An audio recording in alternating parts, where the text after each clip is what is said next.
Assalamu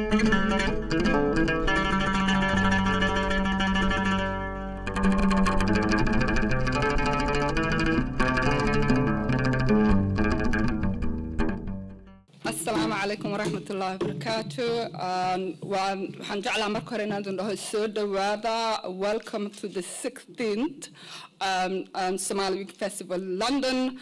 aad iyo aad baan ugu faraxsanahay caawa inaan idin aragno dhammaan dadkiina noo soo safray, dadka magaalada ka yimid, dadka wadanka ka yimid. Welcome to Somali Week Festival.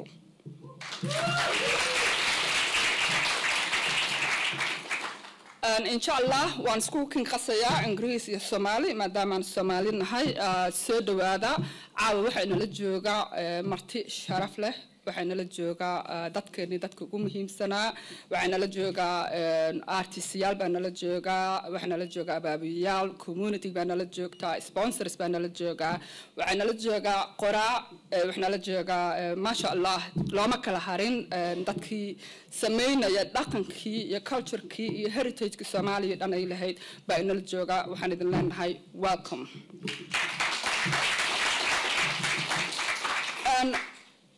This year, as I have said before, is the 16th anniversary. It's bigger than ever. Inshallah, we will have film for you, we will have plays, we will have all sorts of creativity going on, something for the kids, something for the intellectuals. And inshallah, this year, it will not be limited to London only. The festival will be going to other cities within the UK, such as Liverpool, Birmingham, Sheffield, and Bristol. So, community again, halka degan, waan idin soo socnaa haddii Alla idmo.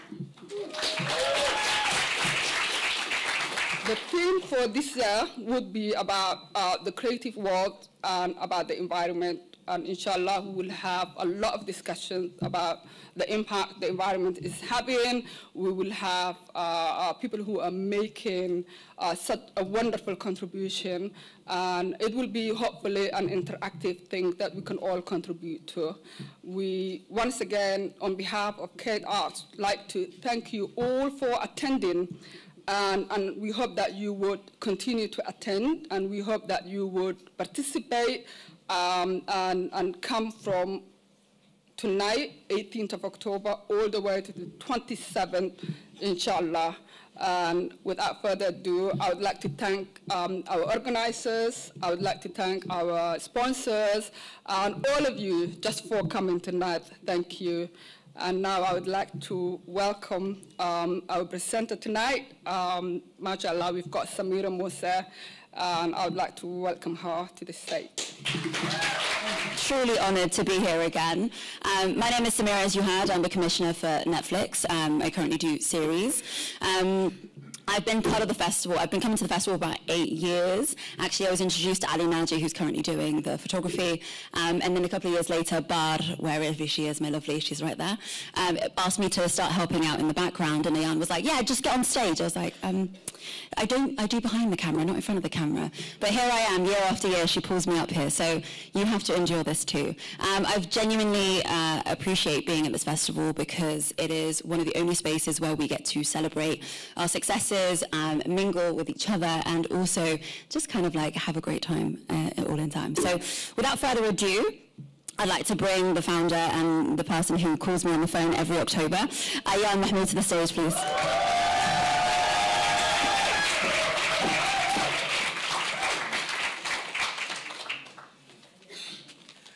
Hello.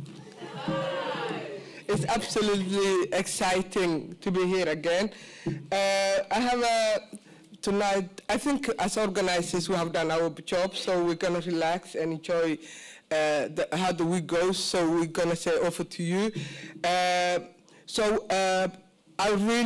just came up to thank first our international guests, some of our friends who came back, who actually came from very different places, and some of them have been traveling for 2 days. Some of them have just arrived. Where's Anita?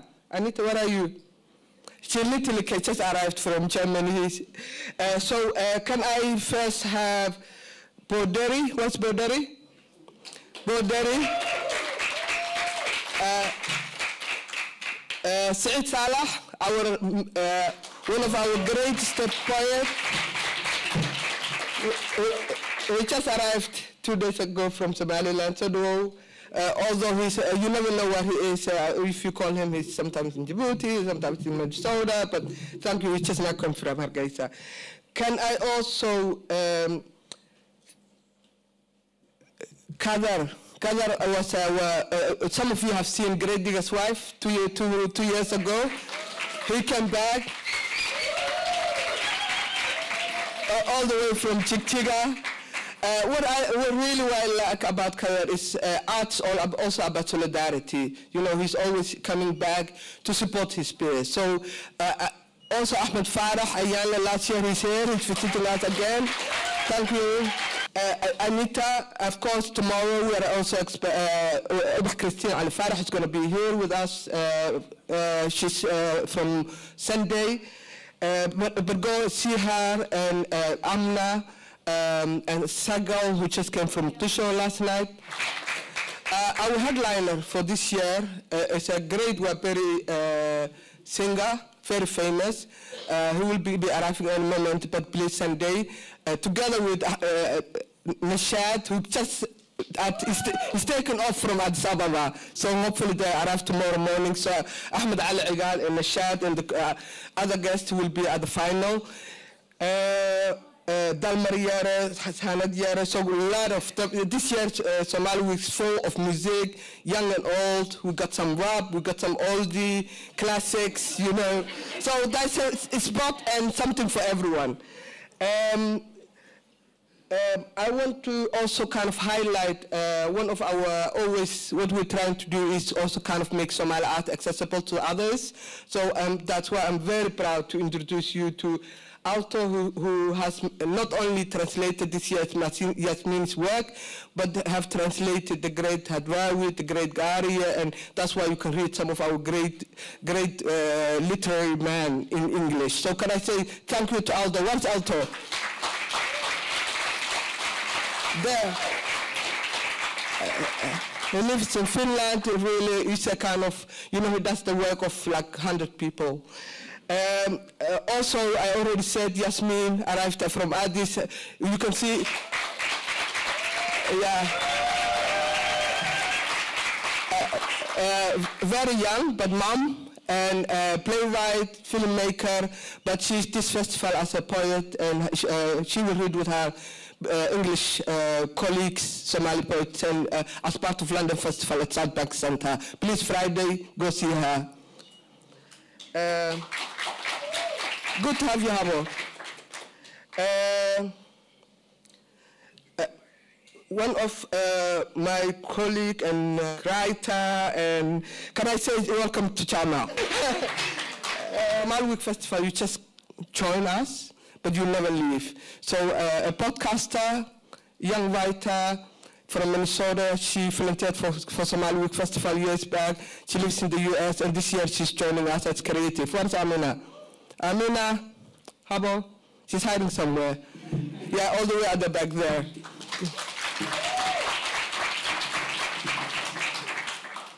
Last but not least is Chama Goulet. Literature, Saturday we'll be talking about his book, Somaliland, Invisible State of Somaliland. Well, Chama just arrived yesterday from Nairobi.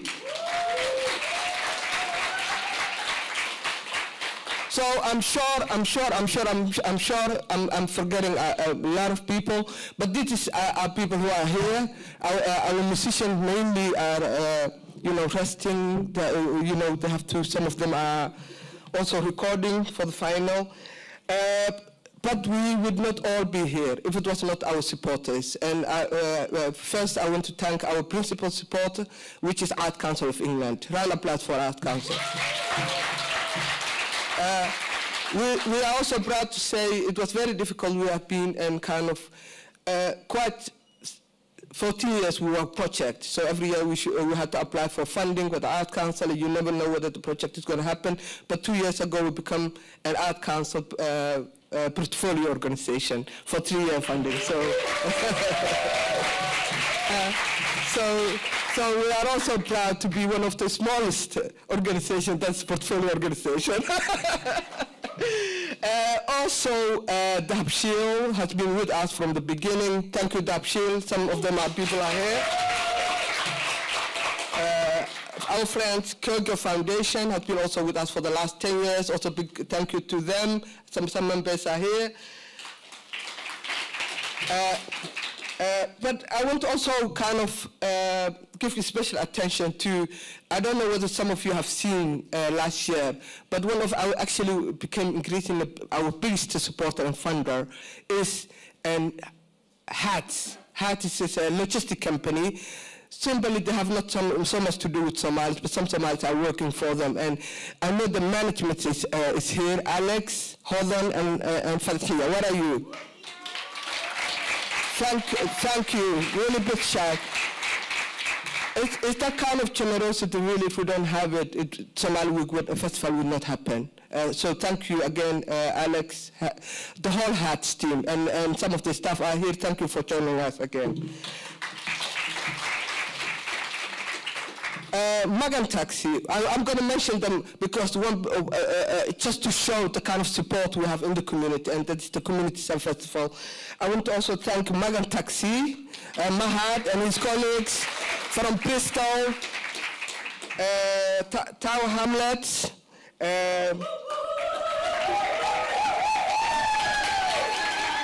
Oasis Care. I'm sure some of the staff are here. Care Solution from Tower Hamlet again. Thank you. Good Light, they joined us this year. Please continue supporting us. Khalifa Nan, also they've been with us for over 10 years. Maya, you have seen already Maya, Sahra, she's solicitors, they have been with us, she's trustee, but they actually came as sponsors first on board. Sarah, thank you, you and your team. Sahan and some of our partners, Women Inclusive Team in Tower Hamlet, and Sahan Cares, also from South Hall. The last, I want to thank our venues. Our venues, actually, you know, we do the festival with, actually not less than 200K. But if it was not the venue we work with and are supporting us, like the British Library, we would not be able to do this festival. It's the venues that actually, we are here for free, under the generosity of British Library. Can we have a round of applause for British Library?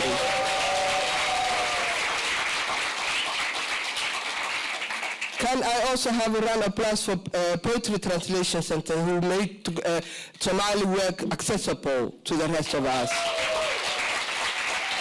The new director is here. I don't know, maybe Mariam, are you somewhere? Yes, she's there, please. Thank you so much. Round of applause. Too many to mention. UCL has been partner from the start. Safi, SOAS, Dr. Laura came down. Dr. Laura, where is she? Dr. Laura, thank you. Dr. Laura will be hosting also the literature event, and they are also supporting and funding that that evening. So, but they have been with us for the last 10 years also. Round of applause for my friend. Thank you, Laura. Thank you, SOAS. One last thing I want to say is sometimes people say, Ayan, thank you this, Ubax, thank you this, but I really want to highlight our friends, colleagues, partnerships from the regions, the communities that we work with. I'm happy to welcome and to call out Isra' Somali community from Sheffield. Where are you guys? Adam and team are there. Yes, they are there. We're doing the festival with them in Sheffield in partnership. I want to also call out, you know, the venues are too many, Bristol Old Vic, Unity Theatre in Sheffield, Side Eye, I think they've done one before, Side Eye, they will have been partnering for some time. But also this year we are working with Amanta Theatre, so the last 5 years we supported Side Eye. They have really put Somali theater on the map. They won the Untapped Award. They went to Edinburgh Fringe. So I think we've done our part. This year we're going to tour them, and they all got agents now, and they're bigger than us now. But we're also happy that we are working with a new group, Manta Theater. Please go and support them. It's their first play. It's happening in Trich next Friday and Saturday. Please be there, because I think if you just see what we've done with Side Eye, I think it's possible to kind of really push the creativity and make Somali art accessible also to others. Now, enough talk. Thank you, but that was long thank you. Thank you so much for all for being there.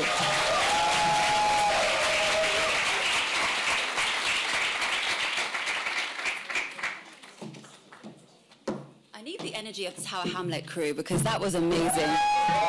Damn, okay. So it is my great honor to welcome Rushan Ali to the stage. She'll be opening the festival for us today. Come on there. Round of applause, come on.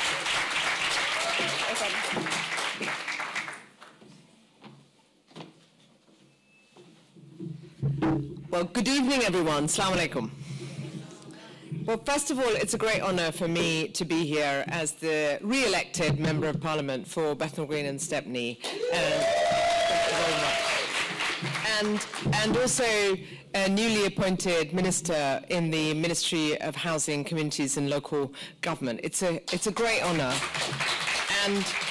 And I wanted to start off by thanking my friends here in the room, many friends here in the room. Regardless of which party you supported, I have always had the support of the British Somali community, and I just want to thank you from the bottom of my heart for all that encouragement and support over many years that I've had from you, and I am so grateful for that. And you have been with me through the good times and the toughest of times, and I will never forget that. So thank you. And I want to start off by thanking a very special person who is, of course, the heart and soul of this festival, who you've already heard from. Ayan Mahmood has been an inspiration to me and to, of course, the community, the British Somali community, but people from all walks of life. In my constituency, where the Somali Week Festival began, but up and down the country. And let's just start off by giving her, she's gonna blush, but come on, let's give her another big, fat round of applause.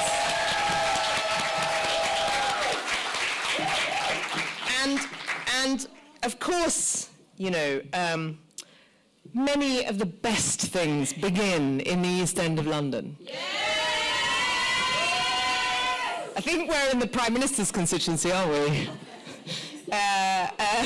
They start in the East End of London, and this festival is very much in that spirit, you know, in Oxford House, which is a wonderful venue. And I first attended, I believe, the first Somali Week Festival all those years ago, and I'll never forget it because the atmosphere was electric, the talent in the room, the raw talent and energy and excitement, the creativity, and that's just grown in abundance, and that's what we have here in this room tonight. And it's such a wonderful thing to be a part of it for over the years. So for me, it's great that you have grown out of the East End, but your connection to the East End is there because you've just brought not only me to your opening festival for the 16th festival, you've also brought the person who's now in charge of the British Library from Oxford House to here. So it's brilliant, and I hope, thank you so much for hosting us here tonight. And I hope that we will see this continued relationship for the years to come, to be able to have the festival here in this beautiful library. It's this wonderful national institution that we're all so proud to be a part of. And that connection of being in the heart of things, in the heart of these big, important institutions for the British Somali community is absolutely vital. Because what it says is that we belong. And I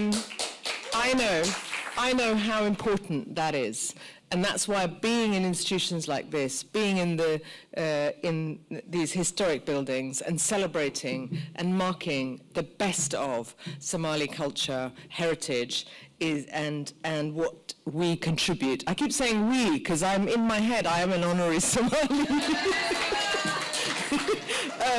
So what we contribute, and I love the theme that you've chosen to celebrate the 16th annual Somali Week Festival, the theme of creativity, culture, and climate, because, of course, this is an issue that's close to our heart. And we all know, as someone who, in my case, born in Bangladesh, arrived in this country as a 6-year-old, seen the impact of climate change and continue to see the impact of climate change in that country, I know all too well how climate change affects the Somali community here in this country and the wider Somali community across the world. So a big welcome to all those of you who are from other parts of the world. We know how drought and famine has caused so much suffering. I know all too well because I visited in 2011 during the drought at that time, and the work I've done in opposition around climate change with many other colleagues continues to become ever more important. So the way that you've connected the festival with the climate challenge and the connected challenges that many countries face is so important and powerful, and making sure that we draw attention to that cause and the global challenge we face, and the importance of wealthy countries to work with those countries that are most climate vulnerable is critical. And the final thing I wanted to also say is that last year I had the great honor of visiting with the Halo Trust to Somaliland to see the work that they are doing with demining. Still trying to make areas safe following past conflicts, and the extraordinary work people are doing to ensure that land is safe to move around in. And it was a great privilege to be able to go with other colleagues from Parliament, but also to be able to visit and look at that work with Ayan. So I know this festival hasn't been achieved by one person. It requires a lot of fundraising, it requires a lot of backing, and you've already heard from our wonderful speakers, Kaed, I'm going to get told off by Ibrahim because of my pronunciation, the initiative, the organization that is involved, the Arts and Culture Organization based in my constituency, and the work that you do there is really powerful. One of the things I'm incredibly heartened by is everywhere I look, I see this enormous amount of talent. And what's wonderful to see is the way that that's finding its way in the film and creative world, as well as in, of course, music, in sports, and many other sectors. So I hope that we can all work together to continue to ensure that talent in the community is supported and goes from strength to strength, because the power of the arts is so important in terms of drawing attention to the big global challenges, but also inspiring people. And for me, the British Somali community, as well as, of course, the wider community, global community, has been an absolute inspiration. And I am so lucky to have so many people from the community within my constituency. And we are all so lucky for the fact that Somali culture and creativity has given so much to this country and enriches our society and our culture the way it does. Thank you very much to all of you for everything you do, and enjoy the evening.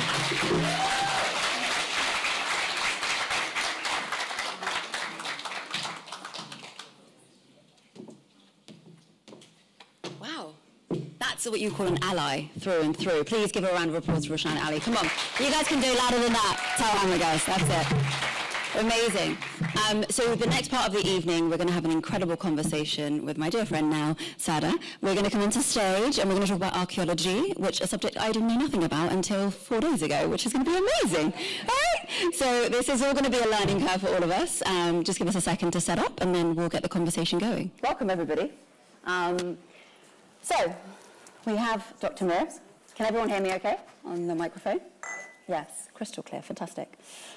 She is a Swedish Somali archaeologist, art historian, and presenter, so she's going to know how to do this way better than any of us, who is currently an associate professor of the Heritage Studies of UCL.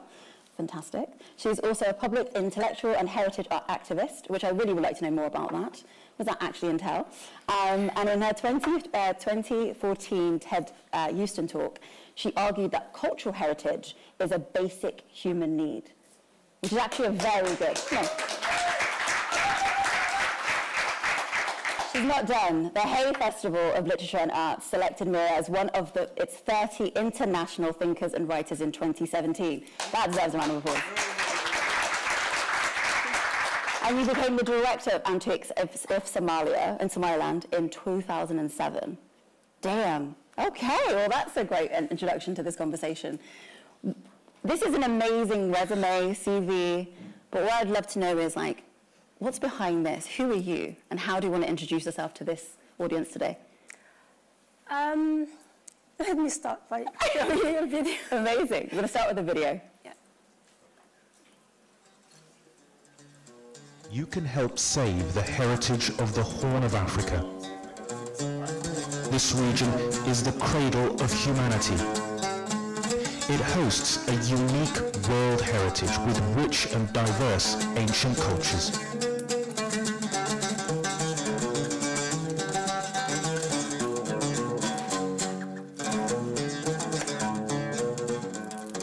These treasures are under threat due to conflict, looting, and neglect. Traditions and indigenous knowledge are also in danger of disappearing. Our heritage is a basic human need. It is critical to our identity and education. It contributes to peace, development, and the protection of the environment. It is our common responsibility to save our heritage for future generations. Contact Horn Heritage Foundation in case you witness damage or destruction. Help us save our heritage. Yeah, amazing. Everyone's watching. And thanks to Raga Omar for voicing it. I show this, actually this is the first time it's being shown, so it's a launch, kind of. Amazing. I come from a region where you have had wars for the past 60 years. Mm-hmm. And I think every Somali generation that's alive has been impacted by those 60 years of war, mm-hmm. whether it's our grandparents, ourselves. Mm-hmm. And that's how I emerged into the European world. I came as a refugee, mm-hmm. and I didn't know anything about Europe. And what I knew from my country was, at the time, I was just 14, quite traumatic, living in times of war. Mm-hmm. And I came to Sweden, so it was for me, through seeing what I thought was originally the complete opposite of Somali society, Swedish society, in the middle of winter. Yeah. 1 meter high of snow. It's cold. And trying to grapple with my existence and immediately being asked, who are you and where are you from? Mm-hmm. Your question, basically. Mm-hmm. Who are you? Who are you beyond this? and you start telling narratives.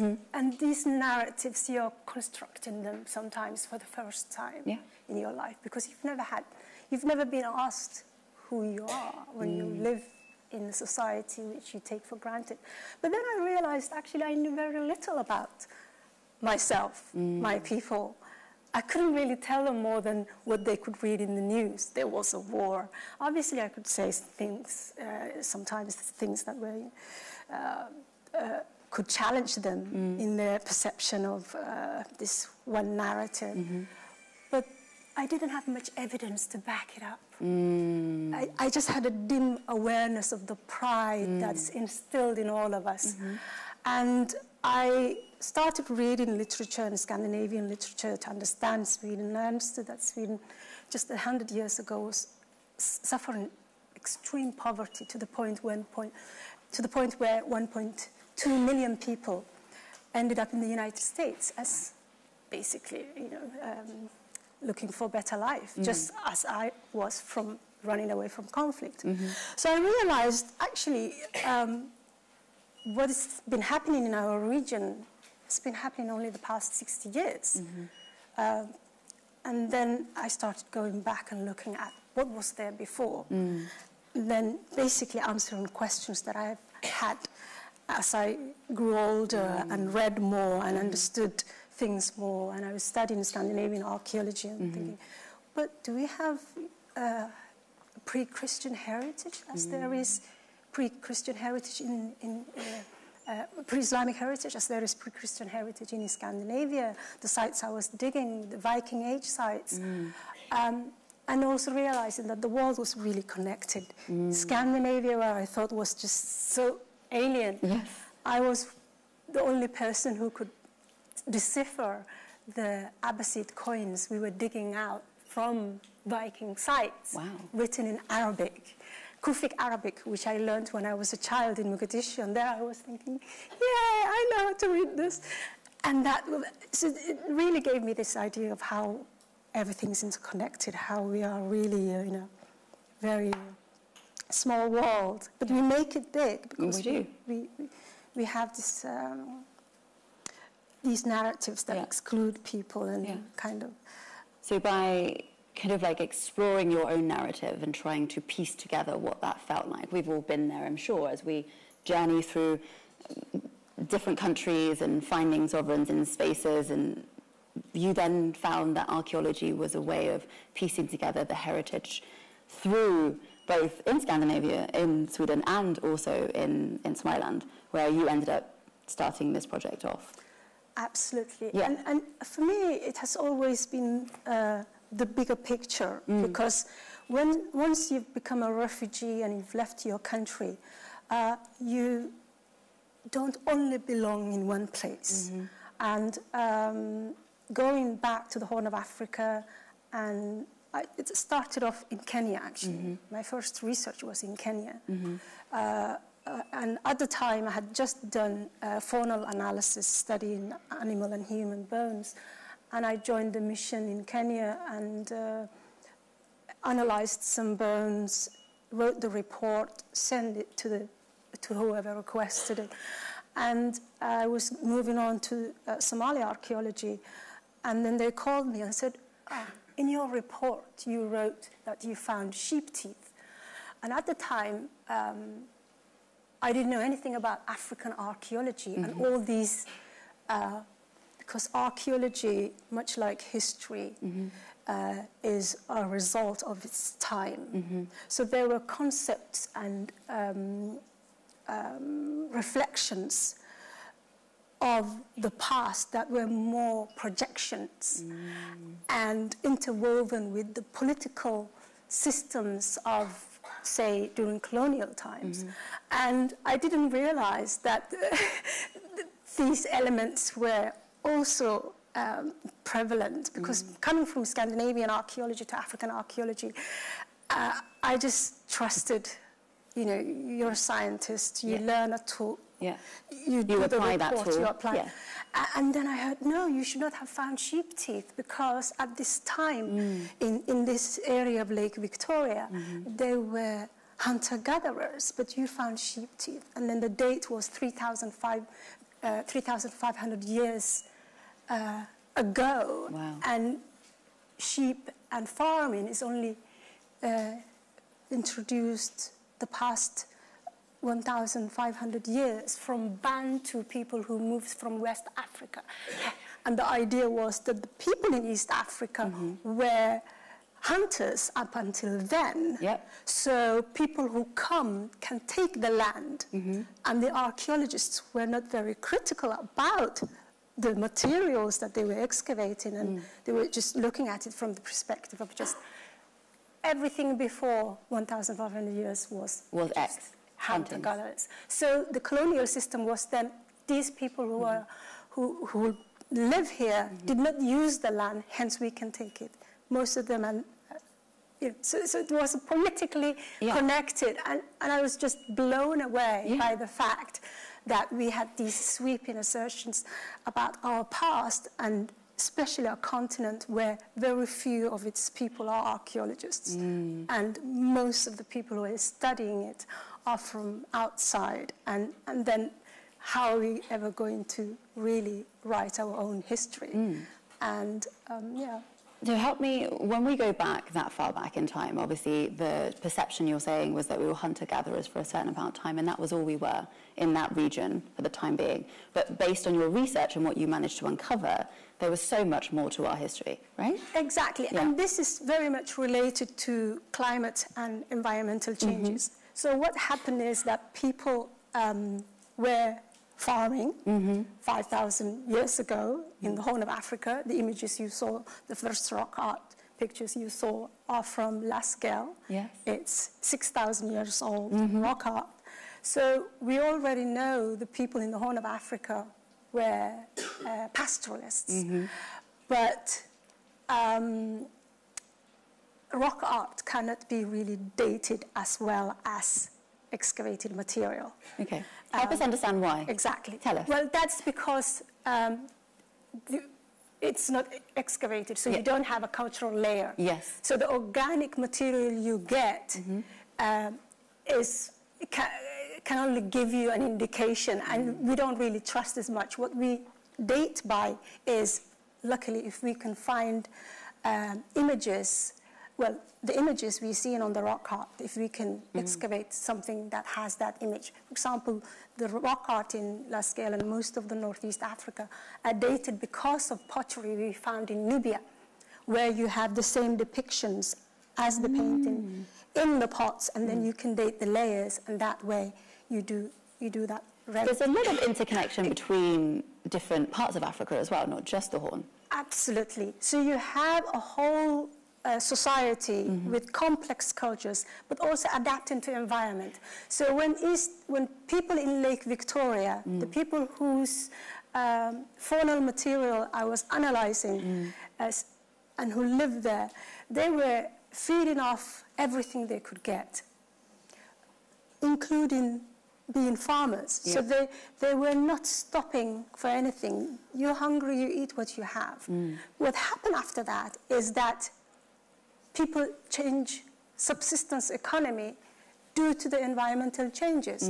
So the person says, oh, my sheep and goat are dying. Okay, I'm just going to starve, because obviously I can't go back and become a hunter. I mean, you have to eat. You do. So what did we do? We went and started hunting again. Yeah. And it also challenges the linear perspective of this chronological view of human evolution. Yeah. Oh, you first Stone Age, and then Bronze Age, and then Iron Age. And then that's it. And then it's one thing after another. You don't go back. Yeah. So it's not like that. It's something that actually is cyclical. Yeah. And that's what I find interesting, that Africa has this, and we don't even have Bronze Age in Africa at all. We had Iron Age much earlier than Europe had Iron Age. We went straight from Stone Age to Iron Age. And in fact, Stone Age is not finished. We're still using stone tools because they are environmentally friendly. It's, something that you can find and something that's everywhere. So I think Africa, in that sense, challenges our views of what we think happened there, what we think is going on, and our whole notion of time. And I think that link with the environment and creativity, exactly. It's very creative to go back to a technology that you had that will help you survive. And again, now we're seeing people kind of living slow life, slowing down.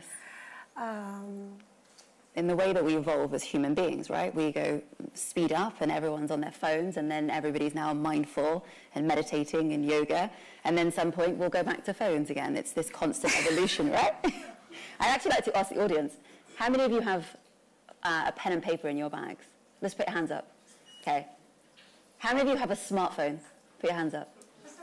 That is the point. There's an evolution of time through when it comes to pen and paper, when it comes to evolution of life, archaeology, and it's fascinating because for you, you've managed to uncover so much in the Horn of Africa. You've managed to really understand how we as Somali people are adaptable. I'd love to, one of your big things is like, Somali people are very adaptable. Those from the East Africa and the Horn are very adaptable. We can go back and forth depending on the climate, depending on what is required of us, of the nature and the environment. I'd love for you to talk a bit more about what your findings there. Yeah, I think it's because most of the population in the Horn of Africa have only recently become significantly urbanized. So people have been producing what they need themselves. And there is, when I was studying Somali archaeology at the beginning, I was very confused because I felt people didn't care about the archaeological material, didn't care about the fact that our museums were looted and that the sites were being neglected. And then eventually I found that actually we have a different approach to heritage. And it's that approach to heritage that was really interesting to me because I had studied archaeology and history of art from the perspective of you have to protect it, you have to preserve it, the objects is everything, it's physical object, right? Exactly. And there were Somalis who said to me, so what if it's gone?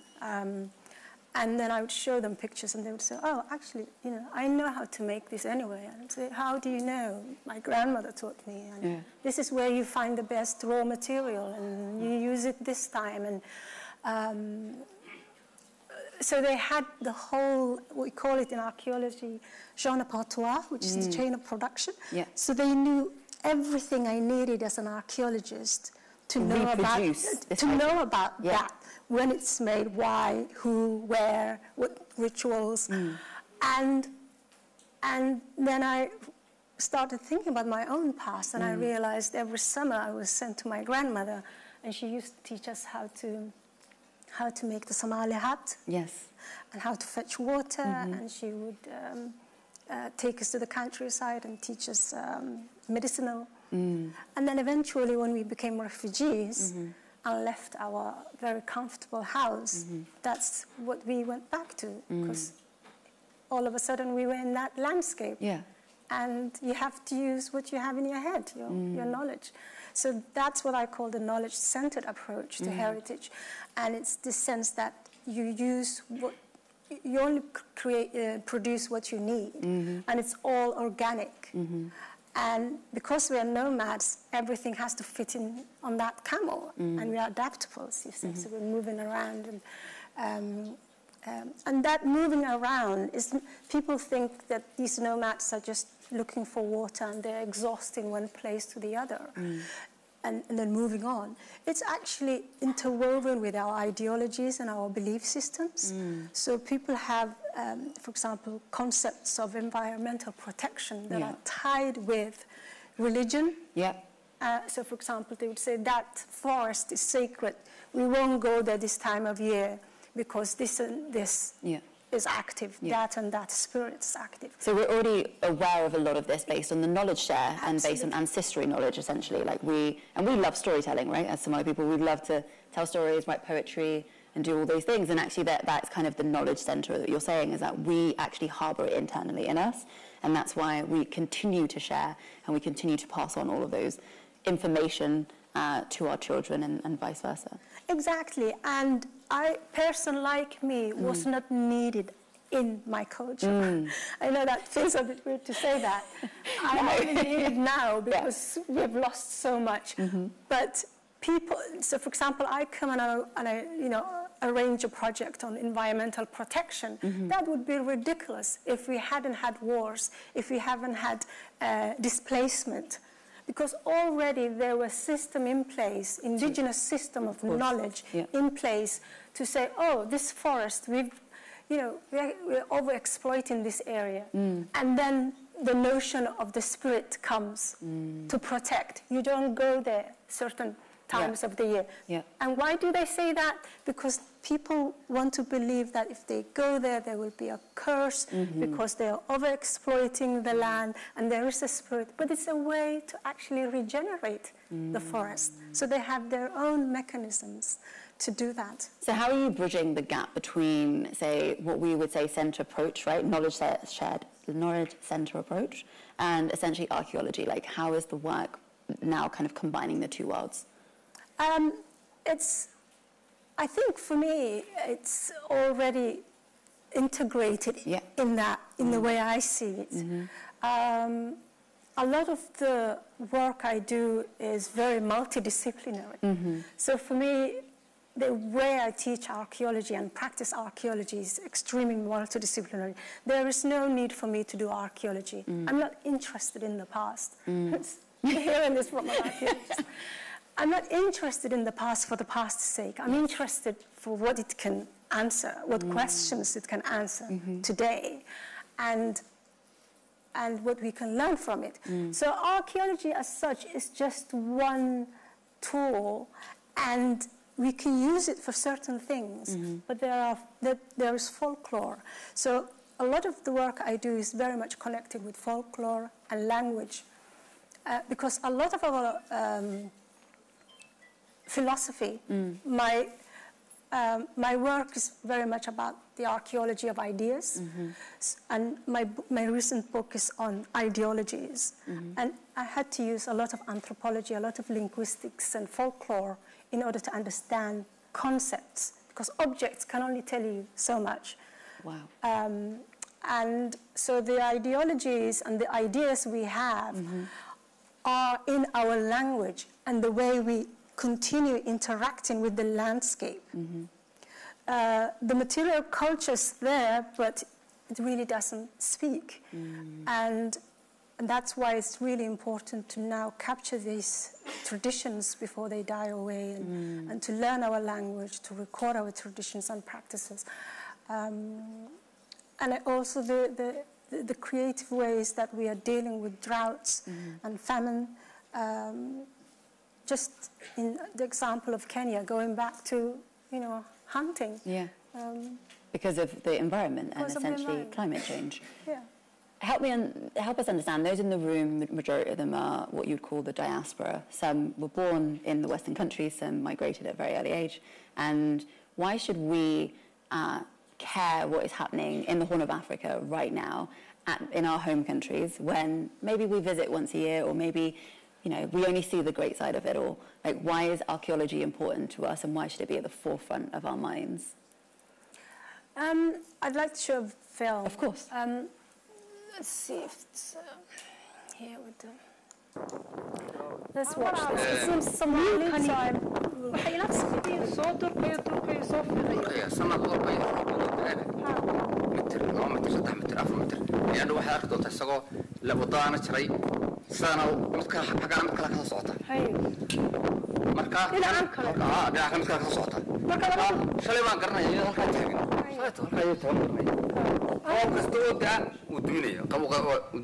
anigu markaan eegayay maanta tani hortaasay ahayd dhinacan oo dhan may jirin imaga laagta kale dhinacayna waxaad arkaysaa lafihii iyo xabaarihii soo saartay halkaana saddex ayaaba sii daa So help us talk us through this video. Okay, so this is one of the most important archaeological sites in Somaliland.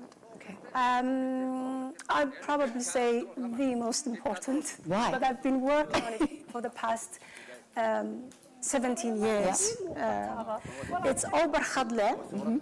Have any one of you heard about it? 1, 2, 3, 4, 5. Amazing. Waving your hands. Come on, put your hands Wow, up. amazing. Proudly. MashaAllah. Well done. Well done. So this site is important for many reasons. One is because it's a during when it has always been a religious site. So when the people here converted to Islam, it was already a religious center of the previous religions. And it was exactly for that reason it was chosen. The site is dedicated to Saint Ober Khadle. The earliest Islamic kingdoms appropriate his lineage, this sheikh. Okay. And in the past, well, we know about Harar in Ethiopia. It's a World Heritage Site, one of the most important Islamic centers. Ober Khadle was actually the first Harar. Before Harar became the capital of the Odal Kingdom, 15th century, 16th century capital, it was Ober Khadle. This is the site. And archaeologically, you have material from trade, Indian Ocean trade. So, porcelain from China. The first Chinese Muslim empire, the Mughals, their material is here. So the saint is also said to have converted people across the Horn and also in the parts of Indian Ocean. Wow. So this is a kind of a macrocosm of the history of the Horn of Africa, because you have superimposition of different religions, and the site has been one of the longest settlement for different religious cultures in the Horn of Africa. So you have Christian material, you have potentially Jewish material, you have indigenous African traditional material, all belonging to major pre-Islamic religion of the Horn of Africa, where you would see equivalent material in Ethiopia, in Kenya, all the way to Tanzania. Wow. So we had one major religion at some point. This is where we have Islam and Christianity and these major religions. We had a major indigenous religion. And those thoughts and ideas have also leaked into Christianity and Islam and everything else, and also the cultural traditions. Some of them still continue. But what has happened is this capital, this important site, is being now, there is an ancient city wall. Yeah. Where I am standing now, imagine a circle. Yeah. That's the city wall. What we are looking at is the crack of the ground that's now dividing the site into two. Okay. And that is because of climate change. As you can see, the trees are gray. There's just been a drought. This is 2022, just 2 years ago when we filmed this. And what is happening to the site is that we were thinking of fencing the site and protecting the ancient city wall. Now, because of climate change, there is breakage from a river to the right and a river to the left, so that the site is now becoming divided. And we have to do something about it to basically ward off the water, fence off the water. Whatever we do, whether we plant things like cacti or something. But this is the impact it's having, climate change is having on some of the most important archaeological sites in the Horn of Africa. So to kind of summarize the importance for us and to actually like have our history and understand our centuries years old history, it is important for us to invest in this archaeological site so that we may look back and understand ourselves more and the narratives, and just like going to the beginning of your story of why you started this journey, so that we may then open a book and read about it versus having to dig it up from all the work that you've done. So I think it's really important to kind of like take that away, and I'm being waved because I'm already running over time on this one. So I will can I open the floor for at least 2 questions? Thank you. I think it's really important to like really hammer that home, because what is part of all of this is that we can sit comfortably at home and think that we can just read a book and just go online and figure it out, but there is work that's been done by yourself, Sada, and by so many other people, and to be able to do that, we need to be invested and actually help make the work possible. Absolutely. So I'm going to open the floor. I have 2 questions I'm allowed, so please make them good. And okay, great, lovely lady. Do you mind shouting, or do we have a mic? There's a microphone. There's a microphone. I know, Somali people, we don't need a microphone. Like, there's one coming to you now. Thank you. First of all, wonderful discussion, and I could listen to you guys for hours, but we'll keep it short now. So my question is, in the video we saw you engaging with the locals who are in the area and know the area, and I just wanted to hear a little bit more about how you build these relationships and how you were able to do the work you're doing because the people in the area were able to help you. So I just wanted to hear that, like, because I know it's always really intimidating when we're thinking about going back home and doing something or trying to engage. We don't want to feel like we're just showing up. I just wanted to hear about that relationship. Yeah, that's great. Wow, what a question. Yeah, that's a really good question. I don't think anybody needs to fear going back. I went back with an afro and just, you know, I was speaking Somali, but it was a mix of southern and northern accent. And people looked at me and thought, what's she going to teach us about our culture? But soon people realize what you're there for. They get to know you, and just be you. And if you're passionate about something, don't let people stop you. You know, just go there and use everybody. I mean, I was when I decided to become an archaeologist, I had a lot of people questioning me. Somalis saying, what is this good for? But then there was also people who I thought would support me, who were also questioning, Somalia, isn't that where there's war and poverty? And what is Somaliland? And why do you care about archaeology? Don't you have other things to worry about? So you're constantly justifying yourself and justifying why this is important. And it shouldn't be a privilege. What we are doing, what we are preserving is our knowledge, our accumulated. We are in the British Library. What is here? It's accumulated knowledge. Yeah. And I come from a culture where we have oral mechanisms of remembering and keeping that knowledge. And there is a system, oral system of keeping law. Law is written paragraph by paragraph. That's how but in the Somali culture, you have words that remind you which paragraph comes next, the second, the third.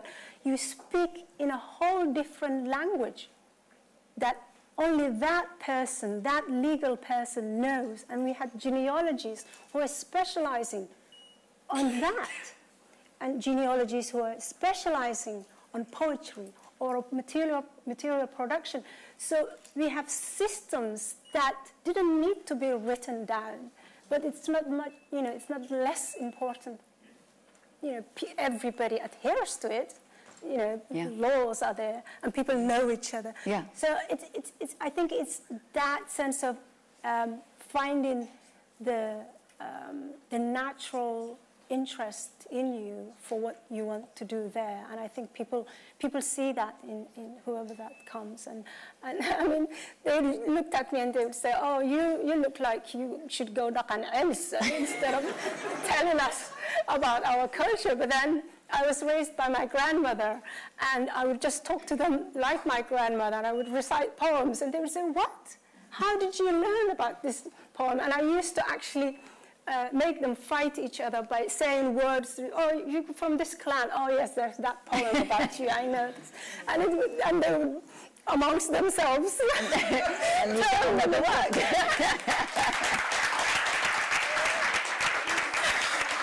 Okay. I'm allowed one question, but I'm going to ask you guys to keep it quick. Go on, my friend right in the middle. How? Of course. Of course, it's you, Habibti. I'm very large, so I don't think I need a microphone, but I do. Short answer. Sada and Samira, it's always beautiful to see beautiful Somali sisters. And me and you go back, way back, so it's beautiful. I think the question that I have today is that I was born in Hargeisa, and I'm not the young generation now that who grew up in Europe. You're still young, darling. Thank you very much. But I got the privilege to go back to Hargeisa and to go to Last Girl. And when I say that I'm the old generation, we never really pay attention to what we had in our steps. But when I went back to Hargeisa, and I remember going and walking through Last Girl, and I didn't want to touch anything. I just knew it was a beautiful, and it was an amazing history from us. Is there any chance that we know what is happening, how we're protecting that? Because so many people go there and all the other archaeology places that we have within our land. But how do we protect that? Amazing question. Wow. Excellent. Education, awareness. This is Horn Heritage and the team who've been working with me. But there are also a lot of organizations who have been working on protecting heritage, including Jama, who's sitting here, working with heritage. So there's a lot of people who are involved and engaged, and we do a lot of projects in the region.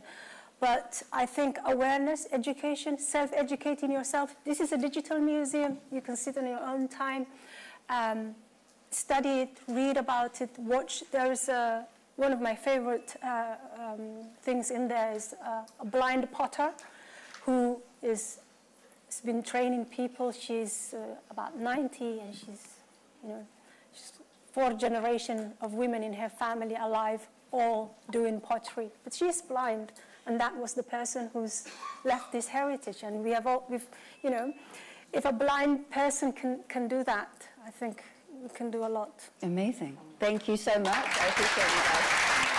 Thank you. Round of applause, please, for Sada. It's amazing.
Somali,